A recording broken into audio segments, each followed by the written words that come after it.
acknowledgement. We acknowledge that we are on the lands of the Anishinaabe Nation. This spot where we gather is the traditional lands of the Three Fires Confederacy, the Ottawa, Potawatomi, and Ojibwe. We also recognize that this land is now home to the Delaware Nation. This land was settled through the McKee Purchase Treaty of 1790, and we as beneficiaries of the treaty must recognize our responsibilities, including our collective responsibilities to the land and water. Mr. Mayor, we do not have any supplementary agenda this evening, and nor have I heard of any disclosures of pecuniary interest, direct or indirect. In addition, we have not received any deputations for this evening, so we'll move right into the consent agenda. So this evening we have the 3 reports that are being pulled from the agenda. Item 13F, contract amendment for engineering services for Talbot Trail Environmental Assessment, Community of Romney. Councillor Thompson and Councillor Oche have requested that one to be removed. In addition, item 13G, the direct appoint of Council 2022 strategic planning session. Councillor Bondi and Councillor Brock McGregor have requested that item be pulled. And the final one is the motion of Councillor Latimer regarding Ride CK services. It's been pulled because it's Councillor Latimer's motion and by Councillor Kirkwood White. Therefore, the following reports will be approved in the consent agenda. Items 12A, B, C. Items 13A, B, C, D, E, and H. Items 14A, 15A, B, C, D, E. 16A, B, C, D. 17A, B, C, and 18A and B. Councillor B. McGregor, you had a comment? Yeah, I intended to pull 16A as well, the report on Welcome Week. We'll remove that from the recommendation and have that as an item pulled. Thank you. Councillor Scotchy. Sorry, Mayor Ken, if I tried to lower my hand, the one I wanted pulled has been pulled already by Councillor Thompson and Oche. Thank you. Okay, thank you. All right, Councillor Oche and Councillor Wright, can I get you to move the consent agenda, please? Yes, I'll make that motion. I'll second it. Okay, any questions? Hearing none, we'll put it to vote.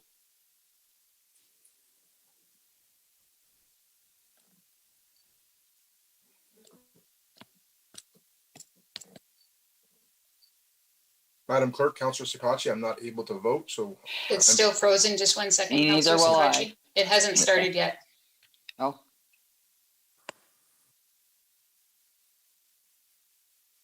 Okay, try now, please.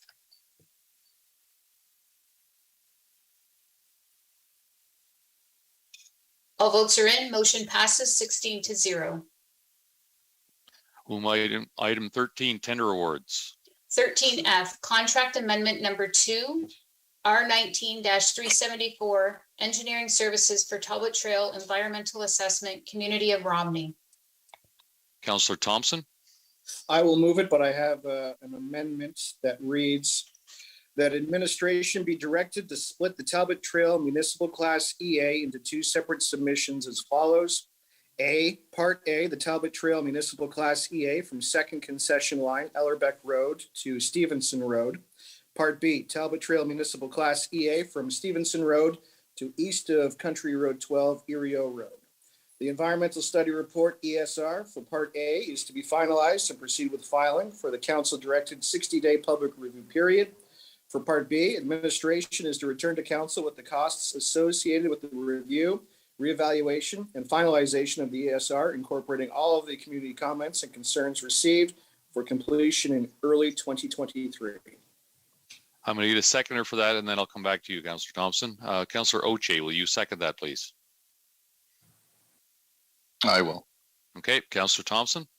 Thank you very much. I can appreciate all the questions that I'm sure are rattling around right now because it's a little bit of a spanner in the works for this situation. In conversations with Mr. T-Bear today, I don't want to say rushed, but it was a very last minute conversation we had. There has been a lot of concerns, pushback, and questions in regards to our process. And I don't think that was staff's fault at all. I think staff have gone above and beyond, but I think there was a disconnect, a miss here that we have unfortunately. So the residents and the homeowners, the landowners in this chewing through their farmland and the corridor that we had put in place. So this is, in a nutshell, asking that we go back out, do a little bit more consultation, fix up those misses, those blank spots, and then finish and finalize the ESR. But it doesn't actually even go that far. Basically, it says, send us out, get some costs, come back to council to see if we even want to do it. So I'm sure there are a lot of questions. I have some comments I'd like to save to the end, but I would surrender the floor for those comments and questions at this point. Okay, Councillor Oche, followed by Councillor Sakachi, then Councillor Latimer. Okay, I guess I'm a little confused on this. I thought the EA was done when we did our other studies. I don't know. I'm having a hard time with this. I'm not sure why we even voted on the whole road when it's going to take 100 years and to accomplish finishing it. So I guess I'm at a loss on this.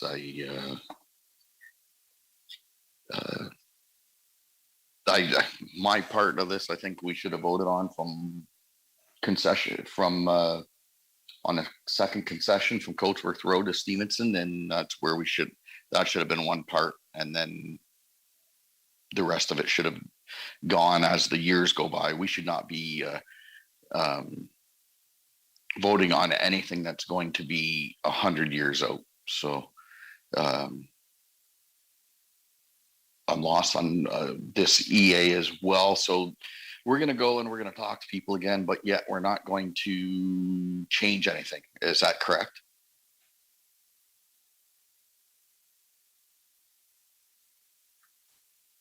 Thank you, Mayor Kansas. Chris Teber, Director of Engineering. Sorry, can you repeat the question again, Councillor Roche? So we're going to go out and we're going to listen to more reviews, like more people commenting on this, correct? With this recommendation, yes. One question or point of clarification that I might need some assistance with from either Judy or Dave Taylor if they're available. Back in July, the council meeting in July, a couple of months ago now, council did approve or endorse this EA. And by doing so, what they basically gave permission of administration to do was to proceed with the submission of the report to the MECP, to the minister, as well as to proceed with the filing of the 60-day review period, which we have yet to start. So it's essentially endorsing the project. It's called like a notice of completion of the project, basically. And the question to Judy or to Dave is, does this recommendation number 3 require a 2/3 vote to bring it back to the floor again, because it is ultimately changing the final recommendation of the EA, which was approved by council in July?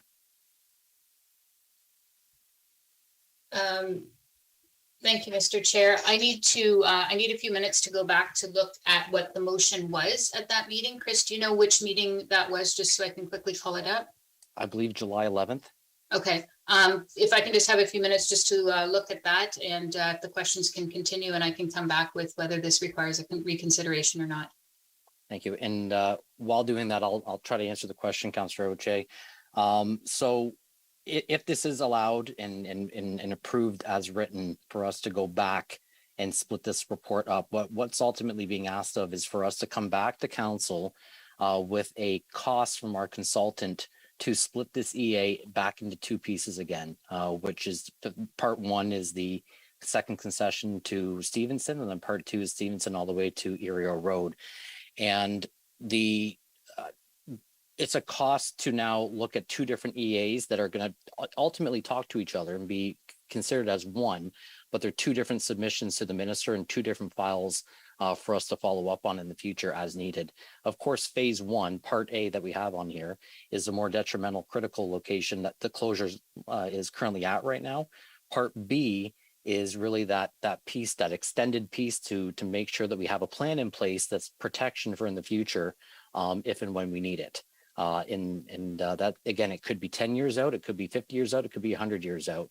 And it's really just to have that corridor established and that plan in place so that we're not, if there ever is another failure in the future, that we're not having to pull the trigger on an EA and go through everything all over again, that we have something to work towards in the future. So by proceeding with the recommendation that's in front of you tonight, we would be going up for more public consultation, if approved by council, more public consultation and reevaluating the options that were presented with that corridor, and then coming back to council again one last time, letting you know what the final outcome was once again.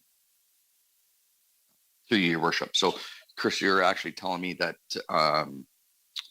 part B could change then, it not necessarily in stone the way it is.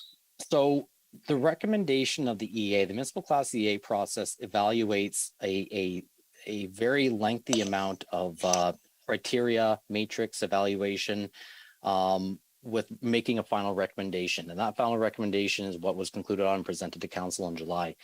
And very likely, if we go back out again and do more public consultation and more reevaluation, it will likely conclude on the exact same result.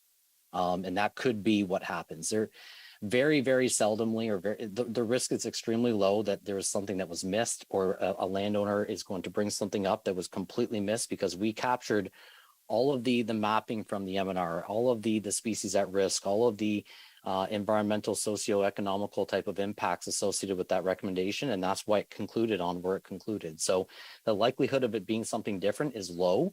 However, there is an opportunity for council to overrule the municipal class EA and to recommend moving on with a different alternative. And that alternative that a lot of people, of course, are bringing up and contemplating is a 16th concession or Simpson line. And if that is the direction to basically overrule the EA, that would have to be brought back, and we would have to split this up again, and we would have to open up the EA process all over again and present that as the final recommendation for the public's consideration. Because right now the public were led to believe through the last PIC that the corridor, the final recommendation of the EA, is going to be about a third of the way up between 16th and Talbot Trail. So changing the recommendation at this stage, you have to go through essentially the whole tail end of the EA process all over again to bring it to the public's attention and to get the public review and feedback now on 16th concession, if that is council's direction. Is that? Yes, that helps. Thanks, Chris. Thank you, Your Worship. While we're waiting on the clerk to give a ruling on whether we need 2/3 to bring this in, I'll continue on with the questioning. So Councillor Sakachi, followed by Councillor Latimer. Oh, Judy, you got a verdict? I do. Dave and I have discussed, and because it is amending, a motion to reconsider is to amend a previous decision of council. Because we'd be splitting it into two, number 3 would require a motion to reconsider. Okay, so then we will, Judy, then we'll just vote on number 3 right now. We can vote on, when we go to vote, we'll need first a motion to reconsider to see about number 3. And then if the motion to reconsider is there, then we can vote separately on it, yes. All right, so as we go through the discussions, to clarify, then we'll just have all the discussions, then we'll talk about number 3 for the 2/3, and if it passes, then we'll go for the whole motion, correct? We can do that unless a councillor asks for them to be separated, yes. Okay. All right, so we'll continue on. Councillor Sakachi, followed by Councillor Latimer. Mayor Kenneth, you can just defer to Councillor Latimer. Just making some quick notes here, if you don't mind, sir. Please and thank you. Councillor Latimer, followed by Councillor McGrail.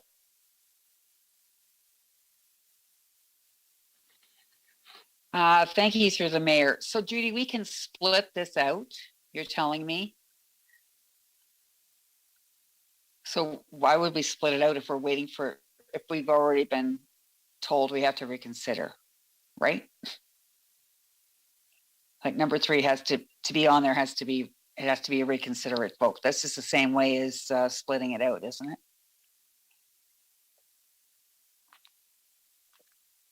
Sorry, Councillor Latimer, can you repeat that? I don't see the sense in splitting it out if number 3 to even be on there has to be reconsidered first. It automatically has to be split out. Yes, so we could vote on 1 and 2 now. And then in order to get number 3 on the floor, we have to vote for a reconsideration. We have to see if council is willing to reconsider. And if that does not pass, then number 3 will not make the floor. Okay, so I don't want to split anything out. We'll leave it the way it is. Do the reconsideration first and then go back. I know where Councillor Townsend is going with this, and I can appreciate that he is trying to ensure that all of these property owners have sufficient input into this decision. However, I'm not sure that the increased cost or the that it's going to merit what's going to happen in the end, because in the end, if we either comes up to the same conclusion as we already have, or we go back to the 16th. And I'm not sure why we would defer back to the 16th when we know we've already been told it costs us more. There's a significant increased impact to farmland, and it's just not as easy as everyone thinks it is. There was a reason why we went with the first recommendation. We had at length discussion about use of Simpson line. And I know people I'd love to be able to use that versus create a new road, but there's reasons why you can't. I'd also love to be able to just do the water part, to protect the shoreline so we wouldn't have to move the darn road to begin with. So, and I know that municipally speaking, that the cost is just not viable. That's why through my Great Lakes, I'm attempting to bring access to funding pathways to these shoreline property owners so that they can improve the resilience of their shoreline properties, which will decrease the event of ever having to relocate Talbot Trail east of where that first part, the first part that we're doing, that everyone pretty well agrees has to be done. And we have to get that road open. I'm kind of taken aback that I remember asking about this. Can we split this EA? And it wasn't recommended at that point in time. And for the very reasons that we did, that we made the decision to go with the recommendation in front of us. I wanted to ask what the increased cost was for, Chris. Was it because of the additional community consultation that's occurred? Because I'm with Councillor Thompson. I have no fault with administration and the fact, or with the process that it's been over backwards to try to or doesn't try to, it has gone beyond the legislative obligations with regard to community engagement. Thank you, Mayor Camp. Thank you for the question, Councillor Latimer. So I'll start, and then maybe Mark can kind of help summarize what these increased costs are. So this is additional costs that have incurred. A certain percentage of it has already been spent to date, but there also is a portion of it that's still yet to be spent. So for example, the yet to be spent is the 60-day review period. That's kind of going above and beyond a 30-day review period.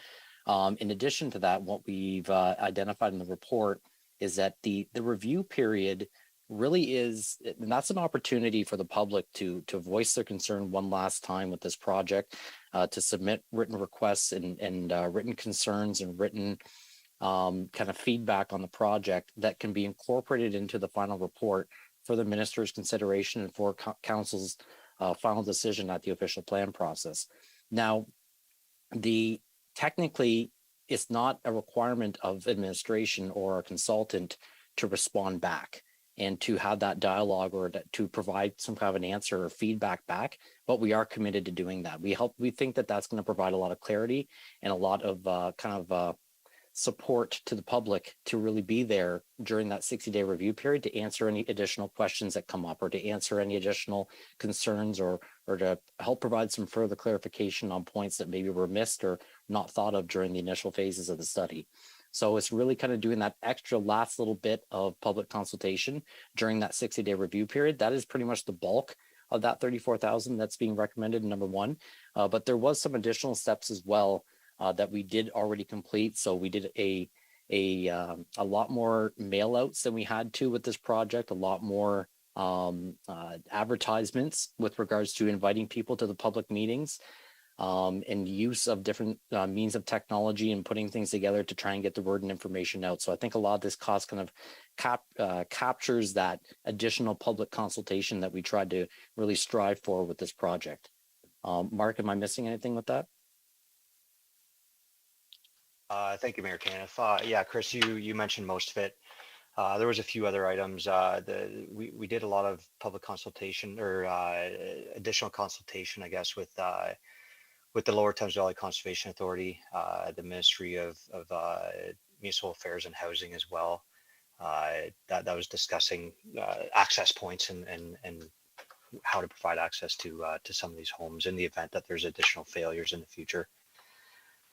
We also liaised with the MECP prior to the 60-day review period. That's part of the reason right now that the 60-day has not started. So we're doing an additional review with the ministry in that regard. And then I believe at the July council meeting there was a request from council to ensure that we did some additional flyer mail outs as well for this notice of completion and advertising for the 60-day review period. So there's definitely a little bit of extra legwork involved in that as well. So Councillor Thompson's reason for bringing this forward to enable increased or adequate input from concerned property owners, they have the ability to make to bring forth this input in the 60-day period, correct? That is correct. Okay, and we continue to meet with them. We had a meeting. You had another meeting today, and I thank the IE staff and our consultant for doing that and responding to these property owners' concerns. Again, I'm really concerned that the increased cost to this is, and to what end? That's my concern. Is it going to change what we're going to come back with? And I in my heart, I don't feel it is. I know there is a concern with these property owners with having that EA, that protected corridor there, that it decreases the value of their properties. But that has not happened historically in other parts of our official plan where we have protected corridors and protected tracts of land. We haven't seen that's effective, especially when we don't even know whether this is any of that piece of the EA or piece of that plan is ever going to be realized. So I guess I'll leave it there and I'll let Councillor Sakatchi come back with his comments. Councillor Sakatchi, followed by Councillor McGrail. Thank you, Mayor Caniff. Just one quick question to you, Mr. T-Bear, and it's related to what Councillor Oche asked about why we kind of we went to looking at B. Can you explain why and how the EA got expanded? Thank you, Mayor Caniff. So this EA, of course, initiated with the failure of the shoreline in between Coatsworth and Stevenson.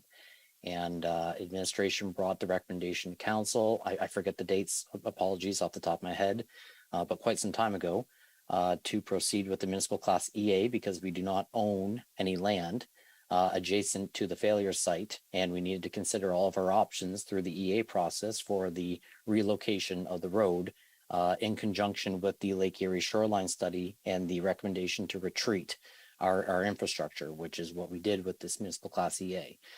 Following that, through conversation with council, it was a direction from council to then ensure that we extend the scope of the project to make sure that it looks at the bigger picture. If I remember the words correctly, if I remember that council meeting correctly, it was to make sure that we're thinking of the bigger picture problem, the entire shoreline, all the way from second concession to Charing Cross or to Erie Road, and that we're making sure that the recommendation from the first phase study area rolls into the recommendation of the second phase study area, and that we have a plan in place in the future for the entire study area in the event of a failure in the future.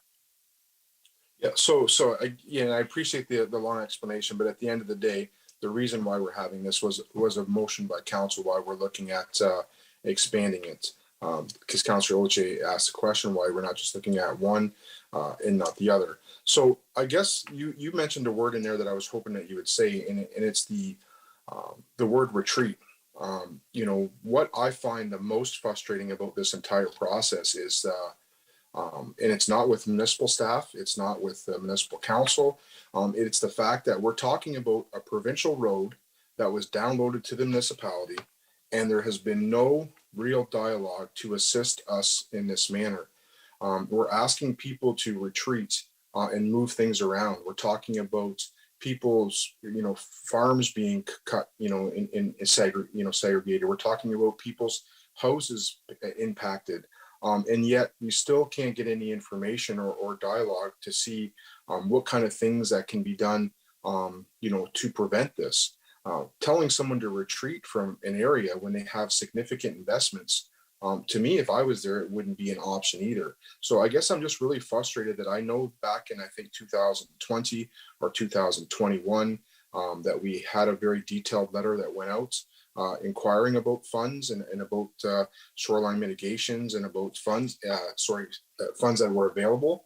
I'm waiting for staff to see if that letter was even responded to. But in more so directed to this consideration that we're looking at right now is, as a municipal councillor, I don't want to see anybody's farm impacted. I don't want to see anybody's house impacted. Part B in number 3, can you tell me the benefits of why we're even, thinking about something that could be happening 50 years or 100 years down the road? Is there not potential for this to completely change and us potentially not even have to do this project? Thank you, Mayor Camp. That's correct. So with the EA and with this recommendation to solidify a corridor, a future corridor for the new Talbot Trail, their proposed realignment of Talbot Trail from Stevenson all the way to Erie Road, it gives us a mechanism in our place for a protected corridor in the event that there is erosion that compromises the integrity of Talbot Trail in any location in that corridor that I just outlined. So it gives us a plan to act so that we're not having to do another EA and piecemeal this project year after year after year, that when that failure does, if and when that failure does happen in the future, again, we can move strictly right into detailed design and construction in a lot quicker timeline and get the road open as quickly as we can, pending, of course, budget and council approval. But that is, of course, if the key word there is if erosion happens. So if erosion does not happen, and if there's no more failures of the existing Talbot Trail, and there's no more problems that force us the structural integrity of the road to be compromised and for us to have to close the road again, then we will never need to use this EA. We should not have to use this EA. That is the goal. And really the purpose of this EA is to give us essentially that safety net in the future if we do need it, if that failure does happen. So an example is if all of the property owners along the south side of Talbot Trail, if they all do their part and protect, and that option was evaluated during the Lake Erie shoreline study. If everyone does protect and everyone does a great job at stopping erosion and stopping ultimately Mother Nature and the effect of the Great Lakes and the next high water level and not knowing what the future holds, obviously, and stops erosion from happening, then we may never need to use this protected corridor in the future. Yeah, and you use and that's another thing that you just played off my comments is use the word everybody. This is a private property issue. This is a municipal issue. This is a provincial issue. This is a federal issue, and yet we are here as a huge, large geographic municipality trying to solve a massive problem without any additional funds or services. And you did speak to the Peter Zuzek report, but a lot of that report was based on unprotected shoreline, not protected shoreline. So I guess I'm just really, I just wish that, there's a way to suspend B completely, because at the end of the day, we don't even know if that's ever going to have to be facilitated, that project will ever have to be facilitated. There could be significant change in data, and will you not have to redo if something changes significantly, would you not have to redo the data component of the engineering aspect when it comes to the EA? Thank you. So yes, there could be factors with the municipal class EA. The decisions made in a snapshot with today's data and today's information. And we try our best to factor in climate change and future conditions. And that's what this report did by projecting the erosion limits based on the data available today. But in the future, if subject to change and different elements and whatnot, when we need to open this EA back up and reevaluate it to make it current, to make it a living document, and something challenges the previous decision that was made, that will be brought to council's attention. So just my final question for you, that if this is supported, I'm just trying to figure out how to phrase this. So if this is supported, you are going to be bringing back costs associated with the next steps, and then we can continue the further dialogue. Thank you. So recommendation to council based on this recommendation on the screen right now, if it's supported with the 2/3 vote, is that we would not proceed with anything yet. We would basically put everything on hold until we come back to council with that report and that recommendation and that cost to split this up. Because we don't want to proceed with part A too soon and part B only for part B to be potentially turned down, because then we're left with no part B at all. So we would definitely make our recommendation to this would be to essentially kind of put everything on hold right now until we come back to council at the next council meeting. But it wouldn't be the October 3rd council meeting. We would hope to hit potentially the next council meeting right thereafter if that council meeting is approved. I think that's coming up for discussion later. But at that point, when we get finally that clarity from council to either split this project up or not, that's when we can proceed with the final stages of the project. And Mr. lastly, Mayor, sorry? it was Ryan Brown. Mr. Mayor, if I could just add a quick comment. Yeah, go ahead. Also, Councillor Scotchy, one of the benefits to augment Chris's answer, when we have an EA finalized for the future in any capacity, depending on the outcome of tonight, that will also help us apply for government grants, and that will be in our favor when government programs do come available, if they do, that we have a shovel-ready project and a protected corridor to make our grant applications look even better to higher levels of government. Thank you. Thank you, Ryan. I appreciate the fact that we did a lot to consult with the residents, and we did a lot to interact with them. But at the end of the day, it's difficult to have conversations with mailed letters, and some people just aren't that technically inclined. So I can appreciate the need for more consultation, and I just look forward to the rest of the comments. Thank you. Okay, Councillor McGrail, followed by Councillor Bondi. Thank you, Mayor Caniff. So my question is, so I just understand this completely, what is the lifespan of an EA? Even in good times when, maybe the erosion slows down a little bit, but there's gotta be an expiry date on an EA. Is there, I guess is my question. Thank you, Mayor Caniff. So typically with municipal class EAs as well as master plans, they are reevaluated every 10 years. And however, with this being an erosion sensitive type of EA, kind of working in conjunction with our public works team who are constantly driving this corridor and watching it and as well as through aerial photography and working with our conservation authority, we're going to be reviewing erosion rates and keeping up on this on an annual basis. So will you be coming again next year to council and asking to review this again, or and then putting out again for public consultation? No, unless there's a significant change in either data that was used to come up with these conclusions, or a significant change with again with the erosion that took place, or a significant factor that would change the recommendation of this EA. I wouldn't be doing that until 10 years. 10 years. Okay, thank you very much. Councillor Bondi. Thank you, Mary Caniff. Councillor McGrail had exactly my question. What's the lifespan of an EA? So I guess I understand it's 10 years. So that answers my question. Thank you. Okay, thanks. All right, so I'll go to Councillor Oche, who seconded it, and then I'll go to Councillor Thompson for final comments, and then we'll vote on number 3 to get the 2/3 to bring it on. We'll go from there. Councillor Oche.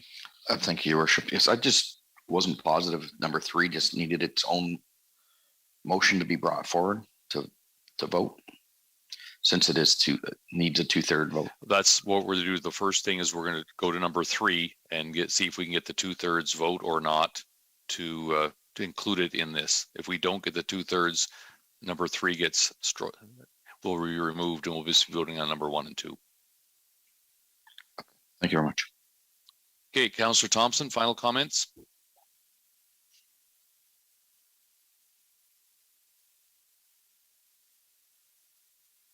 Councillor Thompson, you're muted. Go figure. Thank you. So there was a lot of great questions that I won't address and get into. Basically, what it comes down to for me is you have to ask yourself if we've done enough for the residents here and on consultation.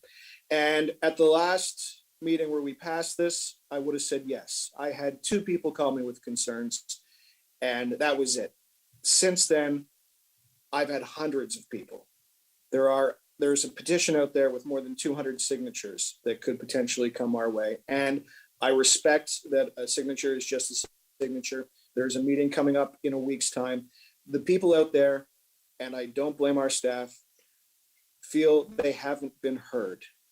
And there are 185 people, landowners, that could have all sorts of different information in regards to the environmental conditions on their properties, the species on their properties, the socioeconomic impacts of splitting up a farm. There's so much to it, asking people to retreat. I agree, we can sit around and argue that it's awful and it's terrible and we're frustrated, and we can watch all these things slip into the lake as we talk about it. The Rose Beach line that we're retreating from isn't the original Rose Beach line. I have less faith in Councillor Latimer and the ability of the Great Lakes Group to secure funding that hasn't existed for 60 years. We haven't done any work in the lake since the 70s. That could all change tomorrow, but it might not.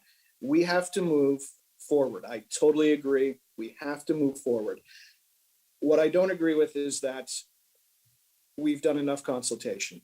I want to see the cost of that consultation. So tonight, all I'm asking is that we agree that we get that cost back and then make a determination if we want to go forward or not. So I will leave it at that. I appreciate that there's a 2/3 requirement, and I would appreciate your support. Thank you. Okay, with that, we'll put this motion to vote. Mr. Mayor and Council, just to be clear, when we vote on this reconsideration, we require at least 12. There are 17 councillors on the call.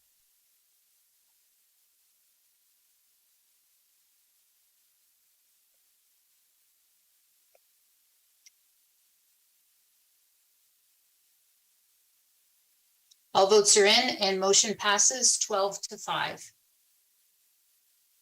Therefore, Mr. Mayor, we can leave all 3 together, or we can separate 1 and 2 and then have 3 voted on separately if that's a preference.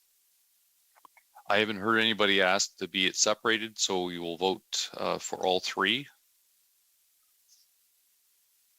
So with that, we'll put all 3 to vote.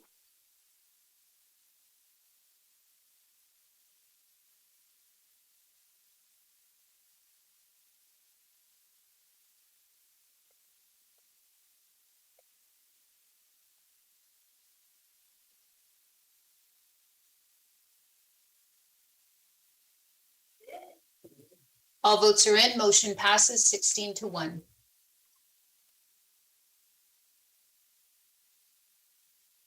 Mr. T-Bear, did you had a comment? Thank you, Mayor Camp. Just to, I guess, clarity on the recommendation, respect the recommendation, we're going to come back to council. The project will be put on hold. We're going to be coming back to council at the next open full council meeting with a full report, including a cost to split this project up for consideration as per number 3. Just making sure that's clear. I think that's what's been asked for. Okay, thank you. Okay. Item 13G, direct appoint council 2022 strategic planning session. Councillor B. McGregor and Councillor Bondi, can I get you to put this on the floor, please? Thanks. I'll put it on the floor. Seconded. Okay, Councillor B. McGregor. Yeah, I had a question on this report for Bruce. Noticed it's under the typical amount that we would see come back to council, and just wanted to maybe have some clarity about why that's coming to council and the relationship between the interim CAO, Tony Haddad, and Strategy Corp, and how the decision making happened to move this forward and see this report. Yes, thank you, Your Worship. Bruce McAllister, General Manager, Community Development, speaking. So planning for the next council strategy session actually began early in the year this year. As you mentioned, Councillor McGregor, the procurement bylaw does allow for administrative approval for direct appointment of professional services, such as consultants or architects, up to $75,000 without the need for an RFP. So the proposed fees in this case of $25,000 are well below that threshold, but it was felt it should come to council for formal approval, certainly to make council and the public aware that there'll be once again a council strategy session for later this fall with the new council. In 2019, the same firm was directly appointed for council strategy sessions at that point in time, which were well received for a cost of $22,600. So the proposed $25,000 is certainly more than reasonable considering inflation over the past few years. Strategy Corp itself does have extensive experience with municipal government and can resource a process within a limited time frame, which is key in order to appropriate plan for the strategy session in late November this year. Strategy Corp has also recently done work for the Western Ontario Wardens, the big city mayors, the mayors and regional chairs of Ontario, the Ontario Municipal Administrators Association, to name a few, in addition to many municipalities as well. They definitely also understand Chatham-Kent's local context, having facilitated the 2-day strategic workshop series with council back in 2019. So there are significant synergies in having to facilitate the next council strategic sessions and building off that previous experience, which was the main reason of moving forward with them again in this case. So it's also intended that the same facilitators from the 2019 session are proposed to facilitate the upcoming sessions as well. So as I mentioned, this process started earlier in the year. Certainly Mr. Haddad did, while he's been on a leave of absence from Strategy Corp since September of 2021, he was not with the firm in 2019 when the initial sessions were done with council. Certainly did declare conflict to our purchasing department, which is another reason why we brought the report before council. Hope that answers your questions. Yeah, thank you, Bruce. It does. And I think specifically the component of Mr. Haddad excusing himself and declaring a conflict is helpful. And also our integrity commissioner is works with Strategy Corp, but obviously she wouldn't have any input into procurement in this type of situation. So definitely appreciate the response. And now I know we've seen, before when we have employees that might have another business and provide service to municipality, like CPR classes or something along those lines, we generally see those come back to council, and that's out of transparency. So I appreciate seeing this come back as well, and just wanted to make sure we noted that before the report went by. Thank you. Thank you. Councillor Bondi. Yes, thank you, Mary Caniff. I too was going to kind of questioned whether or not there was any conflict there, but apparently not. So that's fine. So my question regarding this, this was done by this firm, Strategy Corps, in 2019. I remember from the other two terms of council, we had the same kind of workshop, if you may. You know, we get together, it's sort of a kumbaya, everybody gets to know each other, we have a nice lunch, etc. So my question is there any measurable result from this? Like, after we have this and we put the sticky notes on our priorities, and you know, it's a nice day or two, but is there anything that's really achieved from it that we can look back on an example? And I'll just read from the report, and this is not from the municipality, this is from Strategy Corp. And it's under the banner of, we understand what needs to happen to make this engagement successful. There's a couple of bullet points, and then it reads, it is anticipated that senior management will take the final outputs of the workshop series and identify how best to put the priorities identified into action.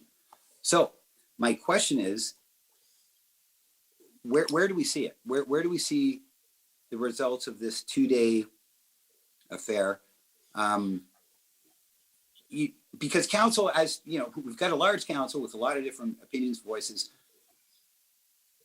Does Strategy Corps, do they take the message from those 2 days, deliver it to senior management at the municipality, administration is often referred to, and is that somehow filtered into the next 4 years of recommendations that come to council? And if so, how? I'm just looking for, why do we do this? Other than we all get together and have a nice couple of days, but what's the result? Like, where does it go? Like, where does the public see this money, which is $25,000 plus expenses, plus all of our time, and, you know, et cetera, et cetera. What's the end result? Where do we see it? Thank you, Your Worship. I'll start with this, and maybe our new CEO, Mr. Dubin, would like to chime in here as well. But to Councillor Bondi's question, so, you know, this term of council, recall, going into the last term of council, we just the previous council had adopted the new strategic plan, the CK Plan 2035. And the purpose of those sessions back then were to specifically map out council's strategic priorities based on that strategic plan. So, you know, over the last 4 years, we've certainly, as administration, have been taking the lead. It's noted in all of our reports to council, and in terms of how we view and report back to council, and do these various aspects align with the council's strategic priorities. So that is really the output from this, and I see the next term of council building off of that work that was done previously in this term of council. So I'll stop there and invite Mr. Dubin to add to that if he wishes. Thank you. Thank you, Mayor Caniff. So I think I can address that. I don't want to comment on what we did in the past because I'm not quite sure, but I can tell you that what I hope to do in the future is, as we, let's assume we develop, one new pillar. So as we develop certain pillars and certain strategic priorities, as Bruce said, we do reference that in every council report. What I'd like to do is actually start measuring how many times we actually make reference in a council report to a specific strategic priority and report back to council on that. So for instance, let's say one of them is our people. Everybody has our people as a pillar, and so they should. How many council reports actually make reference to our people? I can't answer that right now. I'm not sure if anyone on staff can answer it right now. I don't think we track that. But the idea is, if we on a regular basis come to council and say, look, these were your strategic priorities set out in a session with Strategy Corps in February of 2023. It's now a year later. And, we've only, and by the way, this shouldn't be the only measure, but we've only dealt with our people on one council report. Well, then we have to start stepping up our attention to our people in our council reports, or perhaps next time when we do strategic priorities, we need to reconsider whether or not that is something that we actually should be spending our time doing, because we're either not doing it or someone else has more of a role to play on those issues than we do. So I think there is a way going forward, Councillor Bondi, to start tracking that and to start checking ourselves to see whether in fact the priorities that you've identified in these sessions whenever you have a new council are in fact happening. So if we start, what gets measured gets done. So if we start measuring it and displaying to council on a regular basis, I think you'll find that there really is some meaning in the exercise. I would like to add to that as well. Just I look as council strategic planning is one of our essential pieces of what we're supposed to be doing. We're supposed to be laying out the groundwork for not just tomorrow or next week, but for the next several years as we develop all these projects. So I think on the flip side, we'd be pretty negligent if we didn't do this, because I'm not aware of there's much else we do as council that would sit down, put 2 days, put us all together and say, where do we want this community going? And that's what that's done. And I'll use an example. What came out of that was our SIP program, the one that's driven all the growth. The 9 different apartment buildings that are going up plus in Chatham-Kent right now are a big factor. Those were driven by that. And that came out of the strategic planning session. I remember talking very specifically about, are we willing to invest in that? And can we as council as a whole agree this makes a lot of sense for us to do that, to put these in? And from that, that's where Bruce McAllister and group went off and put together a program like that. So that's one example of many that we came out of that session, but it's essential for us to do that, to plan moving forward. Thank you, Mary. Excuse me. Thank you, Mary Caniff, and Michael. Welcome and hello. Thanks. I appreciate that. What I was driving at was that I just really want to know, and I'm sure the public wants to know, that a strategic planning session like this does have a result and it is implemented. And how is it implemented? And Mayor Caniff, you gave an example, and thank you for that. So it's nice to know that this is something that is more than just, sometimes it seems like a feel-good operation, just having been there a couple of times, that, what we come up with as a council, and this is one of the very few times that really council does sit together and, isn't under any sort of pressure to vote on things and make big decisions. We're just sort of together. So I'm encouraged to hear that, this is taken seriously by administration, and it's looked at, it's examined, and it's thoughtfully used throughout the 4-year term of the next council. So thank you very much. I appreciate your answers. And again, welcome, Michael. Thank you. Councillor Scotchy. Thank you, Mayor Caniff. Actually, you mentioned most of what I was going to say regarding the program, especially the one that was extremely beneficial. I just wanted to touch base as a new council.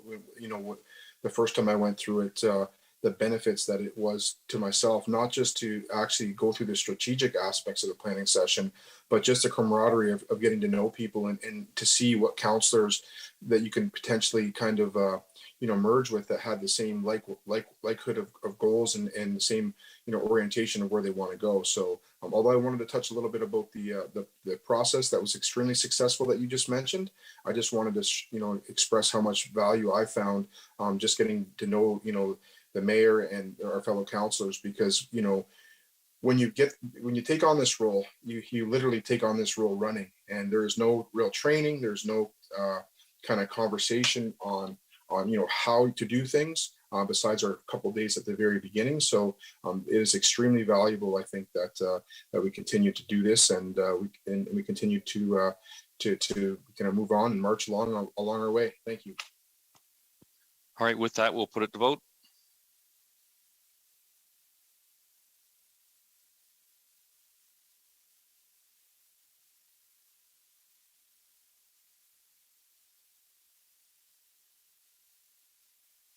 All votes are in. Motion passes 17-0.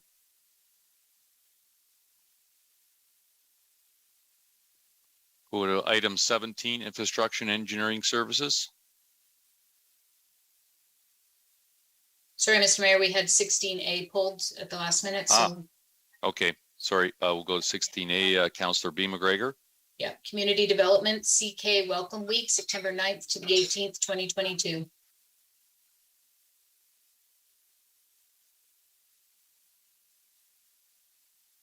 Councillor B. McGregor. Perfect. Thank you.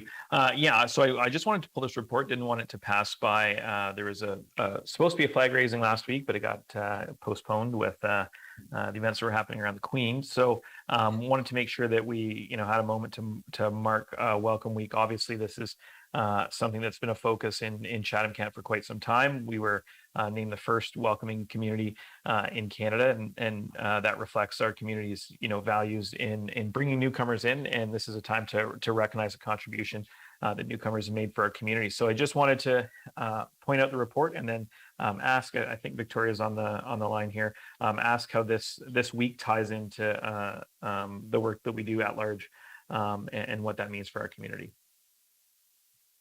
Thank you, Councillor McGregor. Through you, Mayor. I'm Victoria Bodner. I'm the Community Attraction Promotion Manager and one of the supports of the Chatham-Kent Local Immigration Partnership Project.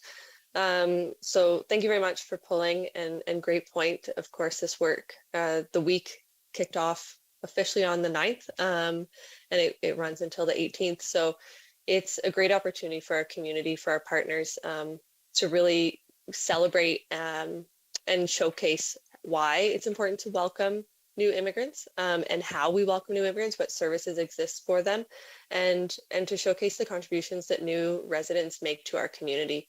So it supports the work of the Community Attraction and Promotion team to attract and retain residents, to grow our population in the community and support talent needs locally, of course. And the local immigration partnership as well. There's over almost 40 members of the community that sit around that table. So we get a chance to celebrate with them and to promote the services that they have so that new residents do feel valued and know where to go when they're looking for some of that extra support.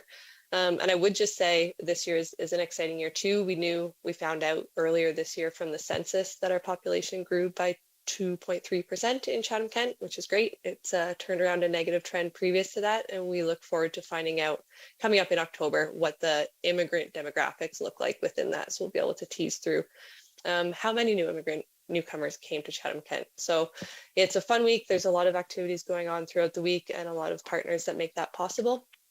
Everyone's invited, for example, to join us at the Portuguese Club on Thursday from 4 to 7 for a network fair and an in-person information fair. There's information at chathamkent.ca/CK Welcome Week if you want to learn more. Awesome. Thank you very much. Okay, thank you. With that, we'll move on to item 17, Infrastructure and Engineering Services. 17D, motion of Councillor Latimer regarding Ride CK services. Councillor Latimer? You would like me to read the motion? Yes, please. That administration prepare a report for early in the next council term outlining recent actions taken to improve the reliability and accessibility of Ride CK services, existing deficiencies, and recommendations to further improve the reliability and accessibility of urban, conventional, and specialized transit services with consideration to these deficiencies and the need to prepare for new urban developments and ridership growth. Recommendations should be considered for the 2023 budget and future years. Councillor Kirkwood, can I get you to second that, please? Yes, Your Worship, happy to do that. Okay, Councillor Latimer.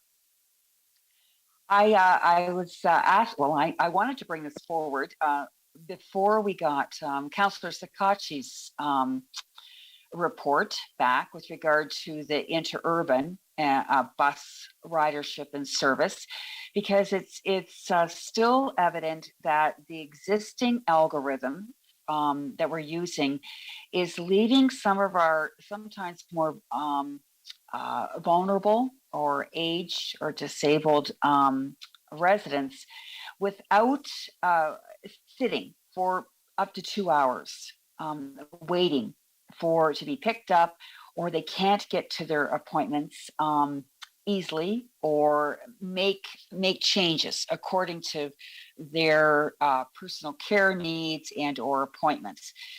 And speaking to Ian, it was they're concerned, administration is concerned about our growth that Victoria just mentioned, and certainly with the increased population and people who may or may not have access to their own transportation.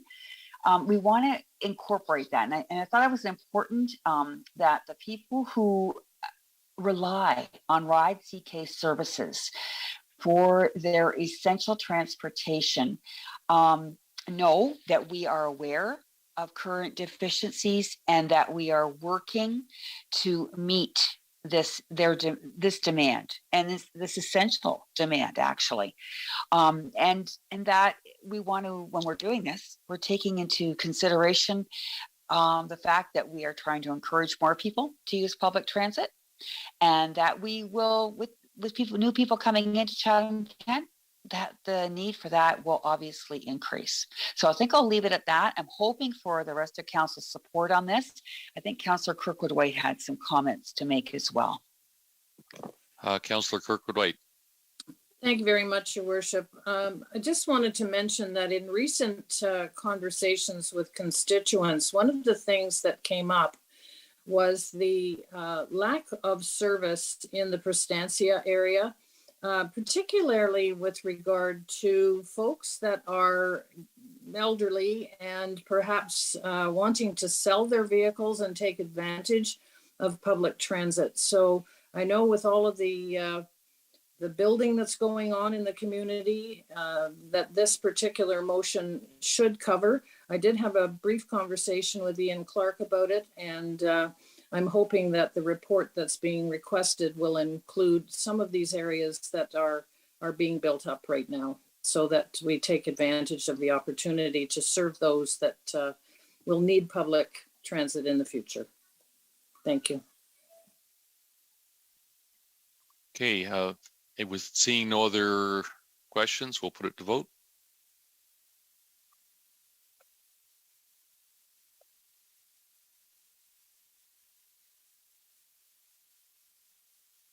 All votes are in. Motion passes 17-0.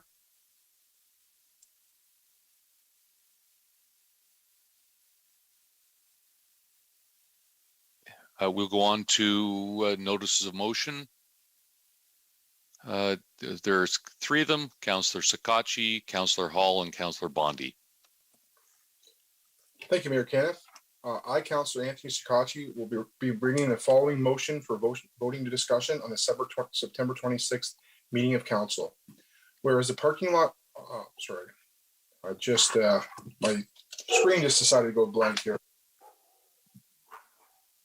You don't have it memorized? No, I don't have it memorized. Not yet anyways.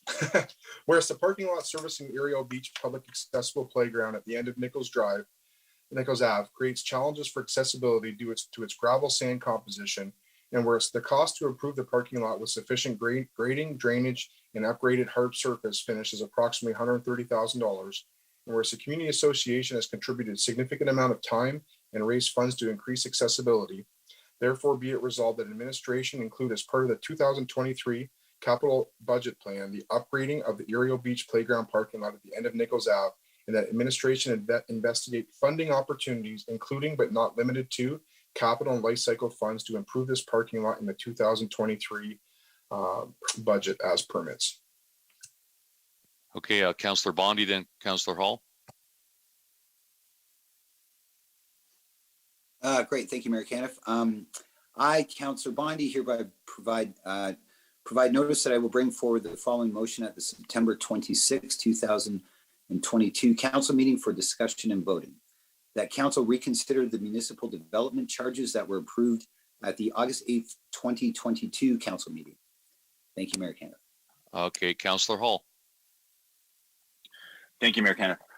I, Councillor Aaron Hall, hereby provide notice that I will bring forward the following motion tonight at the September 12th, 2022 council meeting for discussion and voting. Whereas the Federal Electoral Boundaries Commission for Ontario has proposed a new electoral map for consideration at public hearings this fall, and whereas the Commission welcomes input and engagement from the public in this exercise, and whereas a virtual hearing for Southernmost Ontario and other communities is scheduled for Tuesday, September 27th, 2022 at 6:30 p.m.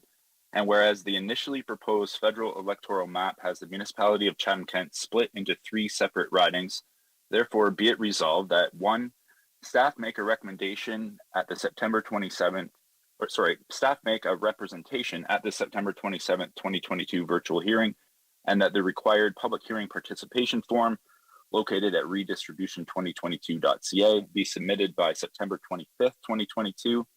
2, staff prepare a page on Let's Talk Chatham-Kent to gather feedback from the community on the Federal Electoral Boundaries Commission recommendations. 3, following the Let's Talk engagement process, staff prepare an information report and update to council before the end of 2022.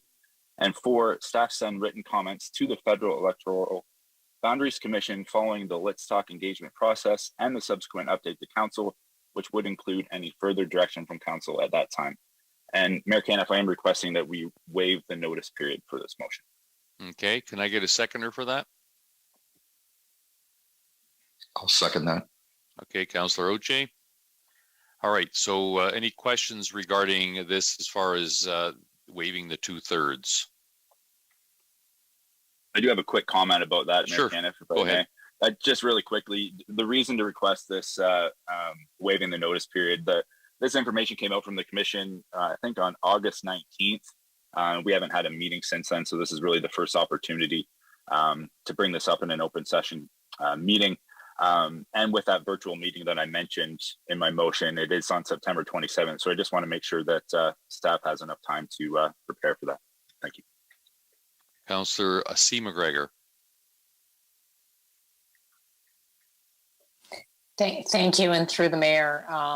Actually, when it gets on the floor, I want to speak to it, or would you like me to speak to it now? Because I don't know if it would need a friendly amendment to it. Sure, wait till it gets to the floor, and we'll go from there. Okay. Perfect. Yep. All right, we'll put it to vote then. We need note that we need 2/3 to proceed on with this.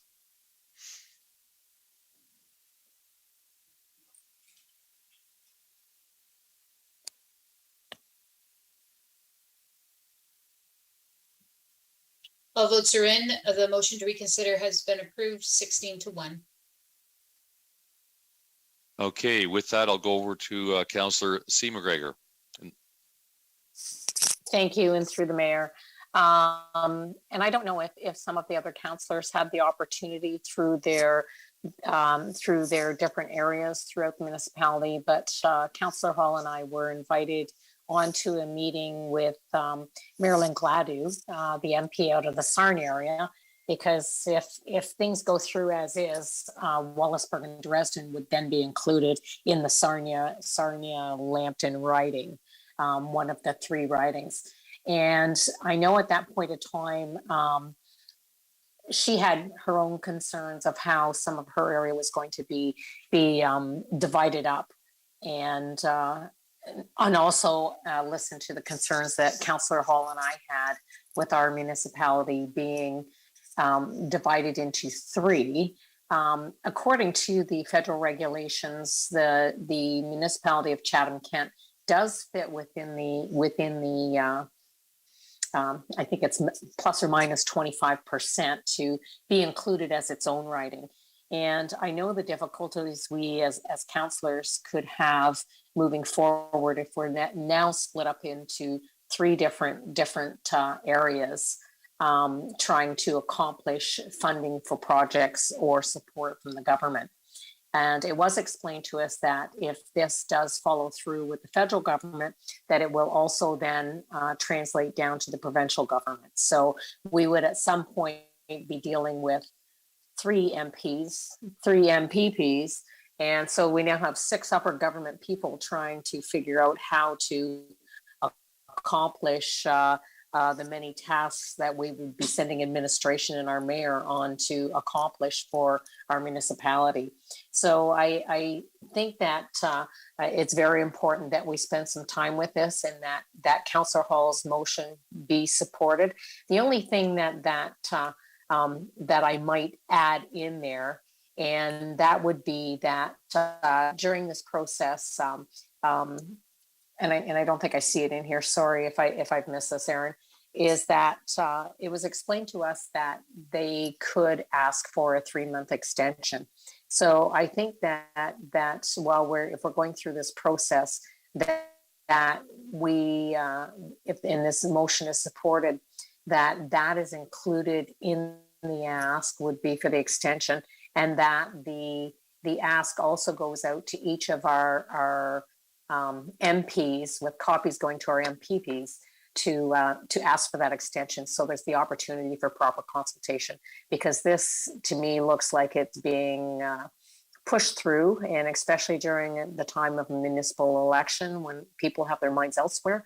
And I think it's very important that we have the opportunity to talk about this, especially when our riding is going to be further divided. Thank you. Councillor Pinsino.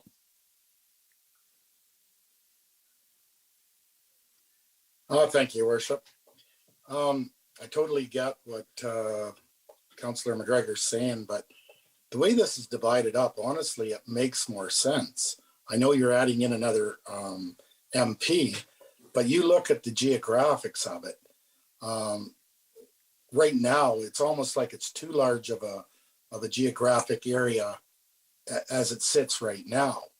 And then what they're proposing here is the 3 areas. And honestly, we as Chatham-Kent know that we have a large geographic area, and it's a struggle with the councillors, to represent your area properly. And to me, this new system makes sense. And that's just me, but I'm all for going out and getting the public's opinion on it. But honestly, I think they got it right myself. Thank you. Okay, I see no other. Councillor Hall, you make some final comments. Yeah, thank you. And I appreciate Councillor McGregor's comments. I was happy to be at that meeting too with MP Gladue, and I appreciate Councillor Pinsino's comments as well. I've reached out to a few people, since this came out, and I've heard exactly what Councillor Pinsino said, but I've heard exactly what other ideas too. They were all positive things. So I think all the more reason to you go out and get get some more input from the broader community, and definitely and from administration as well, like what kind of impact this has to to our staff and to our community from that perspective. So I think it's a worthwhile process to be engaged with, and we should be at the table for it and make sure our collective voices are heard. So I appreciate the waiving of notice and hope for support tonight. Thank you. Okay, we'll put it to vote.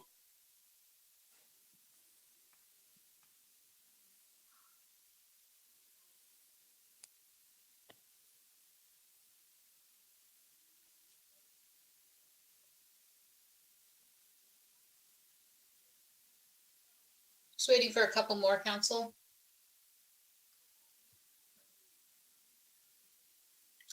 Okay, all votes are in. Motion passes 16-0. Okay, we'll move on to communication items. Councillor B. McGregor. I know Councillor B. McGregor, Councillor Crew, and Councillor Kirkwood all wanted to pull some items. B. McGregor and Crew are 2F, and then Councillor Kirkwood is 4A and B. So I'll go to Councillor B. McGregor to start. Thank you. So yeah, item 2F it focuses on the celebration of Diwali, and in other communities, it's recognized as an exemption under the fireworks bylaws, and that's what the letter was requesting. So I do have a motion related to this item that I sent off in advance as well, and I'll read it now. It's that administration bring back a bylaw amendment recognizing Diwali as an exemption to the prohibition of discharge of consumer fireworks, and further that administration investigate additional community celebration dates through consulting with cultural communities and utilizing the Let's Talk app, and return to council with any relevant amendments to the fireworks bylaw following the appropriate consultation. So it's pretty straightforward, and when you go through the letter, you see that it's something that the community had been thinking about for some period of time. We already have a number of days that are exemptions to that prohibition of discharge of consumer fireworks. This is just adding one recognizing the cultural importance of the day and the community's desire to celebrate that consistently. So this is nothing new. It's happened in other communities, and I think there's a good opportunity through Let's Talk to go through this process and make sure we're not missing any other things that we should be looking at from a diversity, a cultural sensitivity, and sort of equity lens. And I know had some conversations with Chief Case about this, and as well as Councillor Crew. I think it's something that's it's the right time to move forward in the community and do some community consultation, respecting that it's the right thing to do with Diwali right now. So I know that consultation couldn't come back by that date in October. So I think it's reasonable to add that exemption before we go out for the community consultation. Thank you. Councillor Crew, you second that? Absolutely. Thank you, Councillor McGregor, for bringing this up and putting this motion together. I had some conversations with Chief Case as well. There's a lot of moving pieces to this, and I think that doing this with our diversity, equity, inclusion, justice strategy that we're working on, we need to recognize all diverse communities and the needs that they may need. So this is a good opportunity to take a look at our fireworks bylaw, and I think Chief Case said he would use the opportunity to look review other changes that might be needed. So thank you, Councillor McGregor, and I hope you will support this when it comes up. Okay, Councillor Bondi.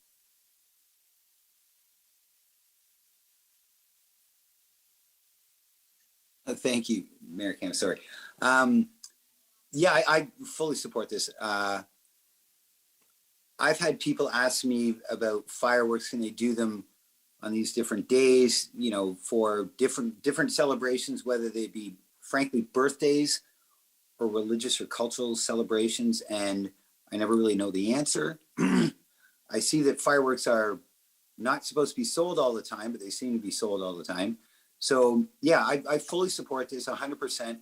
And I think, you know, maybe we could even look at, or Chief Case, not council necessarily, some sort of an exemption where fireworks are just allowed as long as they're regulated with times and, you know, the explosiveness of the things. But there's so many different celebrations on so many different days that it's tough, I think, for council to keep, you know, because we get asked these questions, to keep track of when is it allowed and when it is not allowed. So this is a step in the right direction. So I fully support it. Thank you very much, Mayor Caniff.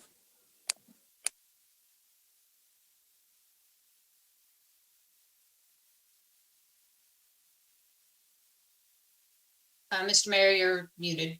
Thank you. I think also when we start looking at this, we need to look at other larger communities and see what other exemptions they have. And I think that's consistent with what Councillor B. McGregor is saying, is that for diversity, that we need to recognize that and move forward. But I will certainly be supporting this. And with seeing no other comments, we'll put it to vote.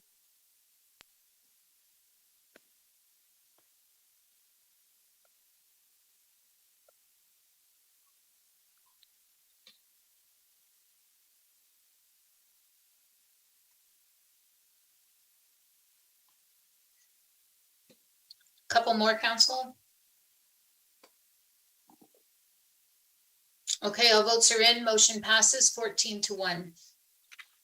Okay, Councillor Kirkwood-White, you wanted to talk about 4A and 4B. Yes, thank you very much, Your Worship. There are two items in the information package. The first is a motion from the Kingston City Council to provincial government requesting the release of landlord and tenant board information, which I feel would be very helpful for our local municipality as well. And the next item is a similar letter to the provincial government on provincial support of community-based sexual assault centers and organizations. And I would like to support both of these resolutions from other communities.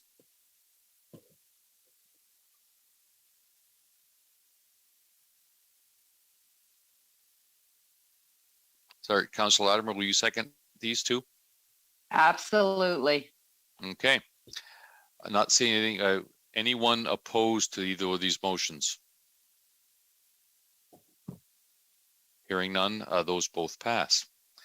Thank you, Your Worship. Okay, and also Councillor B. McGregor and Councillor Crew, could you approve the rest of the communication items, please? So moved. Or move. Second. All right, anyone opposed? Carries. Closed session reports. Councillor Kirkwood White, and I'll have Councillor Harrigan second those. Thank you, Your Worship. I have to get this up on my little screen. Members present today, all present with the exception of Councillor Finn, who gave her regrets. Council directed administration on the proposed disposition of land by the municipality with regard to offer to purchase part of property identification number 00845-0132 Talbot Road West, Wheatley, Section 239-2C of the Municipal Act 2001. Proposed acquisition of land by the municipality with regard to land acquisition Webb Street, Community of Chatham, Section 239-2C of the Municipal Act 2001.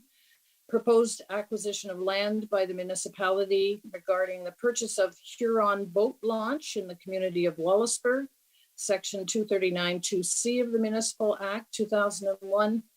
Personal matters about an identifiable individual, including municipal or local board employees with regard to election compliance audit committee appointments, Section 239-2B of the Municipal Act.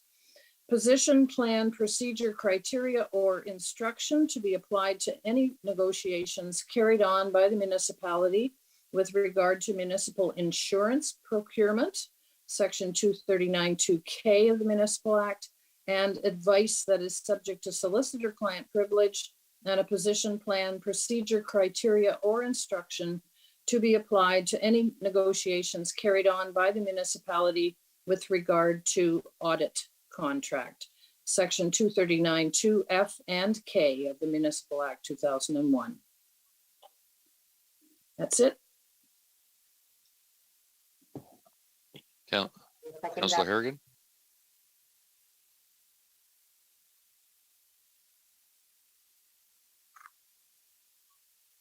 Councillor Harrigan, did you second that? Oh, sorry, I didn't come off mute in time. I said I will second that as needed. Excellent. Seeing nobody put other questions, we'll put it to vote.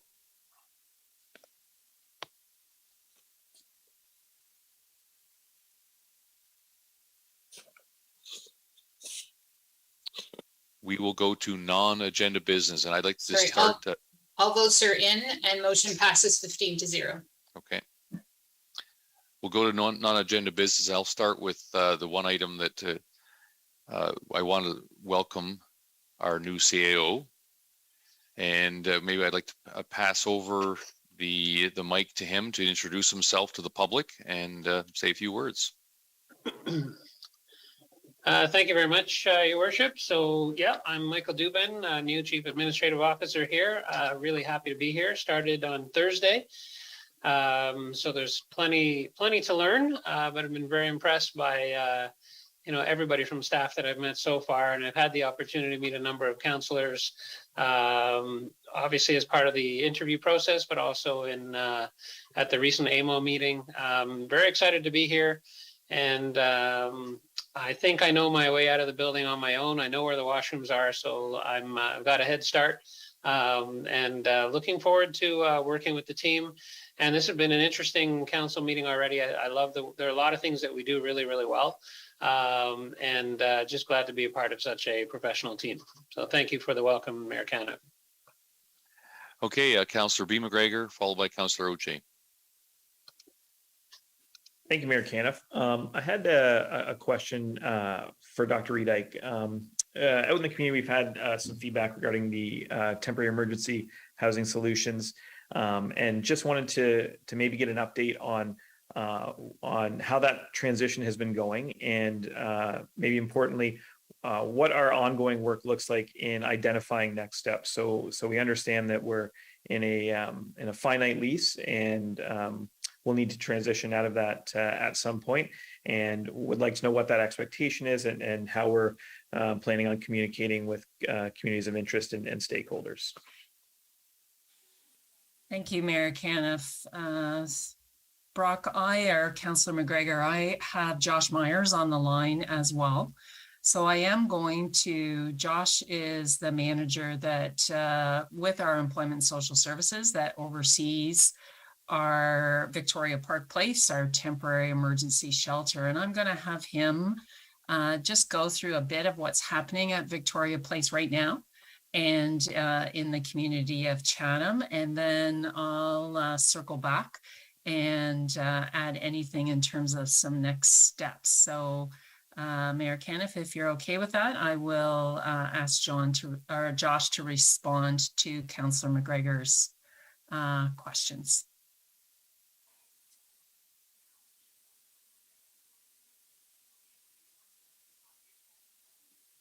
Thank you, Mayor Caniff, and thank you, Councillor McGregor, for the questions.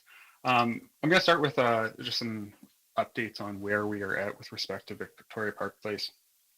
Since opening on June 1st, our CK Cares programming, which makes up Victoria Park Place, as well as some of our supportive housing programs and housing case managers, have helped 271 people move back into housing from homelessness or at risk of homelessness. Directly from the shelter, 31 individuals have been housed. So staff, one of the things we did when we entered or we opened, we've created a wall where stayers can see people's handprints when they get housed. So it's been exciting to see as handprints go up on the wall as people get their journey back to stability. As we've discussed in the past, Victoria Park Place is a program focused on housing and connecting people with supports. It's not a traditional shelter that in the sense it's focused on basic needs. So everything we do from kind of that starting admission to a discharge is focused on how can we help this person get back to housing and connect with the supports that they need. Through that, staff have completed in the last 3 months 543 housing interactions with clients. So that could be ranging from sitting down on a computer looking up listings, helping to get to a listing, inquiring about how a viewing went or what barriers they've had previous to housing. But again, 24/7 staff are focused on how do we solve this individual's homelessness barrier. 110 unique individuals and families have accessed Victoria Park Place during this time. 17 of them reported Indigenous heritage. 13 were independent youth, so that's under the age of 25, but greater than 16. 8 people were over the age of 60. 6 of our stayers, while in shelter, maintained employment. And we've assisted 10 families and 21 children with emergency housing. The leading cause of homelessness and accessing the shelter continues to be reported as family breakdown. And in addition, so one of the things I know we spoke about it in the past, but we've really made a push on is our efforts for diversion.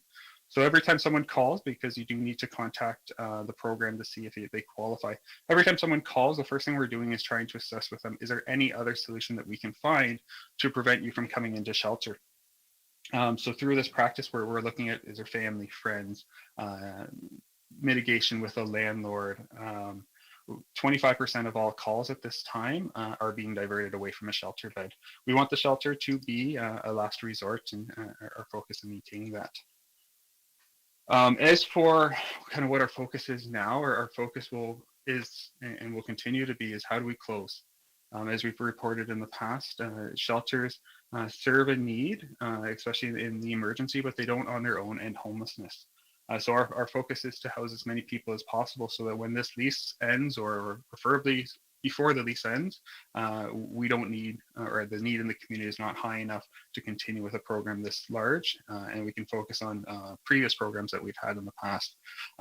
So during this time right now, since over the last 3 months, it's really been focused on training, working on the policies and procedures within the program. Our shift now is focused on our programs across the community as a whole.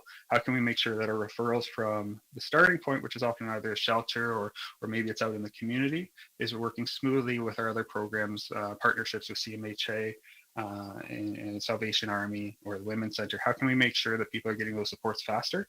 While at the same time, how can we advocate to higher levels of government? How can we seek out new funding for things like supportive housing? How can we encourage new affordable housing builds? Without those, the need will continue in the community. Just a quick stat on part of the struggle we have is with respect to our by name list of those who we know and to be homeless in our community, over or nearly 60% of them are solely supported by Ontario Works. And if you're a single on Ontario Works, your total monthly income is $733. Going rate for an apartment in a lot of cases is almost double that. So it makes the challenge that many people in our community facing that much more difficult, which is why a continued focus for us in the coming months is how do we increase that affordable housing or PHVs or what other programs can we access?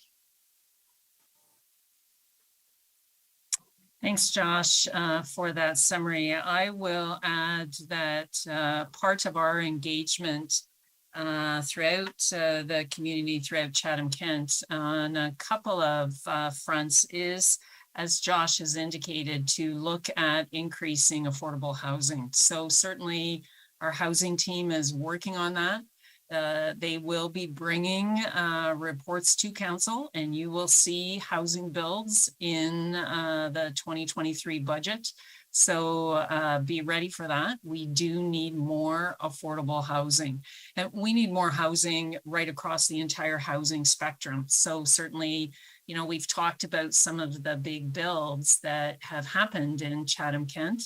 But many of those builds do not include affordable housing units. And if people can't pay rent, they can't be housed. And so we continue to focus on that. We are going to be bringing a report to council at the next council meeting that looks at outreach, community outreach services. We submitted or put out an RFP. That RFP has come to completion. Those outreach services will be provided by a community partner who will be working with a number of the individuals out and about in some of the encampments, trying to work at bringing services to where people are. So you will see that come at the next council meeting. Our team is answering questions as they come in. Certainly the shelter team is available to deal with community issues. We've got our community partners that are also assisting with cleanup, things like needles, people leaving clothing, those kinds of things. You know, we continue to address that kind of in and around the shelter, but also around multiple areas in Chatham-Kent. And certainly homelessness is a big, significant community issue that we will continue to work on moving forward. Our goal is really to close the shelter. And I say that with, it's going to take some time, but we do have a finite lease. And if we are able to close the shelter, it means all of the individuals that we are working with are safely housed. So that is our goal moving forward. So I hope, Councillor McGregor, that has helped clarify some things. We're happy to answer any other questions. Yeah, definitely appreciate the answers. And I know we touched a little bit on other communities outside of the shelter as well. And I know there's been some concerns brought forward about encampments moving around and particularly into Tecumseh Park. And if individuals are witnessing that or seeing it, what should they be doing? Who should they be contacting about those encampments in some of those spaces? And maybe if you can provide some insight into maybe why they're developing where they are right now, I think that would be helpful as well. Josh, do you want to start and I'll finish with that? Yeah, certainly. I think it might be easier for me to start with the most recent one, so Tecumseh Park. So I think for residents, as they come and see suspected encampments, contacting Employment and Social Services and letting us know what they see certainly helps us to stay informed as these can move around the community.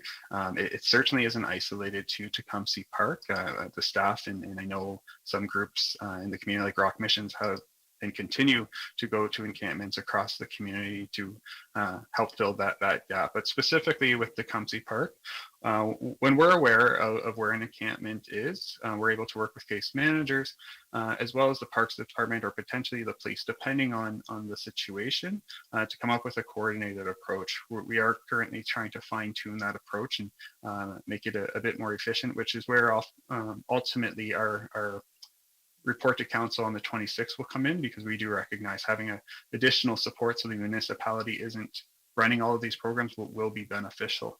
But when we're able to do this in a coordinated approach, we're often able to have, I'm going to say, better successes, at least in the part of people knowing about our services. The individuals, as was mentioned, there were some staying at Tecumseh Park over the last little bit.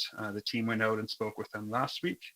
They went out again today and spoke with them and shared that this isn't, with the current bylaws, this isn't a place where they can stay. I'm happy to report that of the individuals that we've met with, all of them are on our by name list. We're aware of all of them. 6 out of the 7 are welcome to attend the shelter. We're working with them to go through that process. Ultimately, though, we can't force someone to accept the services that are available. We can certainly listen to them and take their feedback and re-examine what services we're offering, which we will say has been a focus of ours for quite some time. If you recall, when we had a special session on homelessness in December, this was one of the items we spoke of. And from what we're seeing currently, data-wise, we're not seeing much of a difference with respect to encampments and the reasons that we're getting on not wanting to attend the services that we have. So it's trying to bridge that gap. On one hand, if someone's not interested in a shelter because of the rules that come into play, if we change those rules, we are likely going to make the shelter a place that the other people who are currently accessing not want to attend to. So it certainly becomes a challenge that I believe municipalities across the province are struggling with. I fail to basically pick up a newspaper or a media report about a neighboring community whose unfortunately turn it is to discuss encampments. This is something that I think we continue need to wrap our heads around and learn from each other on what the next approach is. But while at the same time I can appreciate it's very concerning to see, I also don't want to lose track of the positives that are coming from being focused on housing and making sure that those services are available to people, so that when they find that they are ready to be a part of that process, we have that service ready to go. We can meet them where they're at, and we're hitting the ground running. How do we end your homelessness today? Thanks, Josh. I actually have nothing to add to that. I think Josh did a great job summarizing that. So thank you. Thank you very much. Appreciate the answers. Okay, Councillor Oche. Thank you, Your Worship. Through you to Dave Taylor, please. Dave, how is the report coming on my motion for cameras in some parks? Thank you, Councillor Oche. Dave Taylor, Director of Legal Services. We have that lined up for, I believe, the next session of council, the 26th. Perfect. Thank you. Just the other thing I wanted to mention is this Sunday is the Terry Fox Run. So if anyone would like to join us in Tilbury or Dresden, I'm not positive if Chatham got one going or not. I know Blenheim has. I'm sure any of our walks would appreciate your help or joining in or even volunteering. And if you'd like to sponsor anyone, please let me know. Thanks very much. Okay, we'll move on to a reading of the bylaws. Mr. Mayor, Yes. I just have one yes, more. correct. Sorry, over to you, Judy. No worries. Council, as you probably are well aware, the Queen's State funeral will be held on September 19th. And while that's not been confirmed by Canada of whether we're going to observe that as an official day of mourning as a national holiday, the municipality is being proactive, and we would like to defer the planning meeting for Monday, September 19th. And we are not exactly sure the time to reschedule that, but we are looking at October 17th, that Monday evening, to reschedule that planning meeting.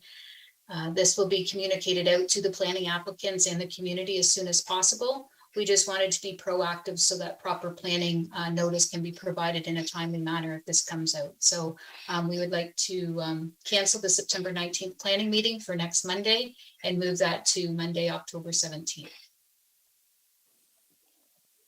Thanks, Judy. We'll move to the reading of the bylaws. First and second reading, Councillor Solomon and Councillor Pinsino. Can I get you to move that, please?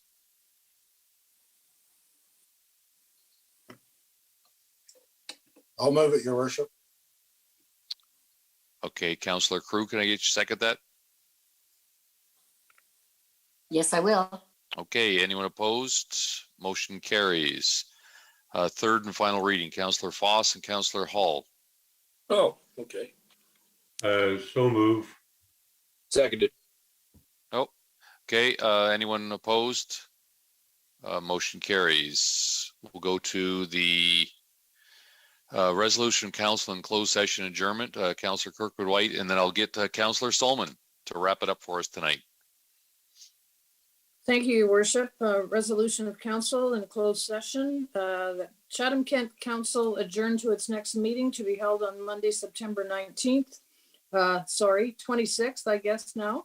And that Chatham-Kent-Council authorized itself to meet in closed session on that day to discuss any matters permitted by the Municipal Act.